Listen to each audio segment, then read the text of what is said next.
today, and you're very welcome to the first episode of the Finpact 360 show, where we bring to you successful venture capitalists, founders, entrepreneurs who will be sharing their journeys, experiences, and basically lessons that they've learned along the way to help you be successful in your own journey. Today, I have with me a very personal favorite. She happens to be the managing partner and co-founder of BKR Capital, which is Canada's first Black-led fund, also backed by institutional investors.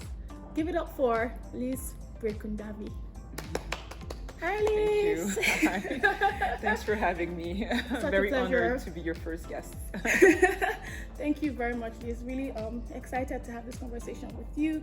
And I'm just going to dive into the very first question on my mind, which is what really attracted you to the venture capitalist space?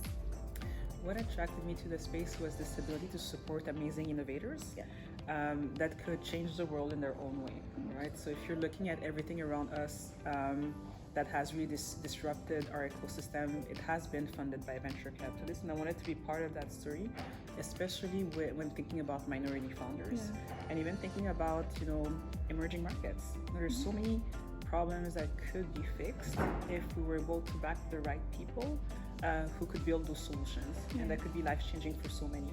So that's really what attracted me to the space.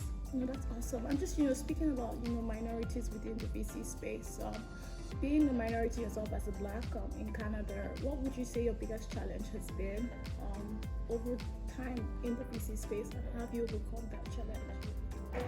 I think that the main challenge for me in this space is that people understand that we're not a charitable fund, right? That the reason why we want to invest in minority entrepreneurs is because we see the talent. This is our community. We see the innovation, and it's really about the arbitrage opportunity that exists. So if all the other investors are looking a certain way and you're seeing a beautiful opportunity in another direction, it's a smart strategy to have, period, right? And because we're also part of the community, there's a purpose to it as well. But first and foremost, we're investors, and I think that as we're navigating in spaces, this is not always well understood, and that's been a challenge, because the more we're successful at having this understanding, the more we're able to rally even more capital around us, and the more we can actually create sustainable change, the change that we want to see, right? So that has been the main one. That's really amazing, and just you're someone who inspires me, and I'm sure you inspire a lot of people out there. I'm just privileged to be sitting beside you. Yay! But thinking back on your journey up until where you are right now today as the managing partner and co-founder of BKR Capital, what would you say led you to your current destination? Like, did you know from the very beginning that you were going to start up a VC fund, or was that something that you figured out along the way as you continue to go in your journey? That's a very interesting question. I guess the simple answer is no. I don't think I knew. So guys, don't be afraid. You don't have to have it all figured out now. But I guess I was extremely focused on the change that I wanted to see. Right. So very early on, I think I had this activist thing inside of me where, but I'm not in the social space. I started working in the hedge fund industry early on. Then I really wanted to see how I can change the narrative for a community in a very impactful way. And I stumbled upon microfinance, social entrepreneurship, and trying to see, okay, so where is my space in this? I started upon the concept of impact investing and just thought, okay, that's what I want to do, impact investing in emerging markets. I started doing that. Then eventually I saw the opportunities, but the flaws in the market. I just decided, I think at this stage, I got the right skill set. I do believe that I have what it takes to support the entrepreneurs that I want to support. So it's time for me to actually own my own strategy. So there was always this, this focus on creating change that was really important for me. And I'm this person who doesn't for me, no is not an answer, in the sense that I have this objective. So if I'm not going towards this objective in a certain specific way, I will find other ways to get there, right? And other ways to be impactful.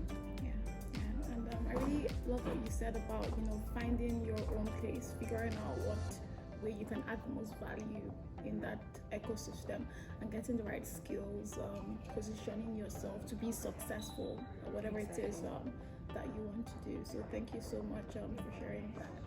I think the very final question that I have, and a lot of people probably have, because this was actually based on interacting with folks in BC, is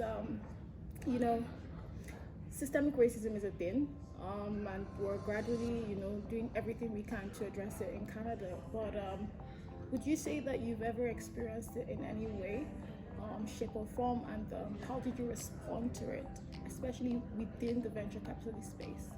That's an interesting question. And it's funny because I think that people sort of talk about Canada in different ways, sort of saying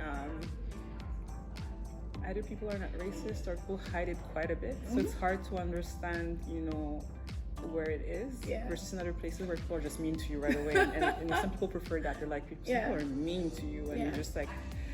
But I actually think it's a little bit of the super strength of our country. I feel like if you're able to shelter yourself, and even if you understand where some of the behavior comes from, if you decide that this is not your problem, this is the other person's problem, and as long as they're not in your way, you keep moving because you know your worth, right?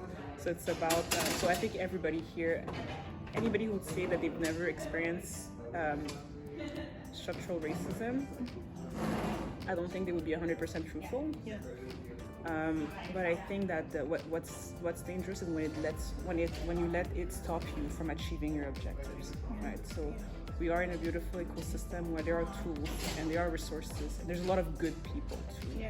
So one bad apple doesn't make the whole ecosystem something that is not worth it.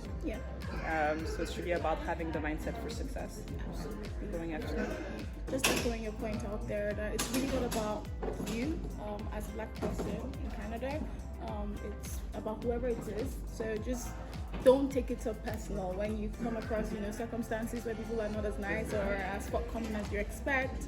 Just keep it going, keep at your thing, and you get to wherever it is that you want to get to. And on that note, Lise, one last advice for any Black person looking to be successful in BC. What's that one thing that you say you need to have, or you should probably look towards getting in order to be successful within the venture capitalist space?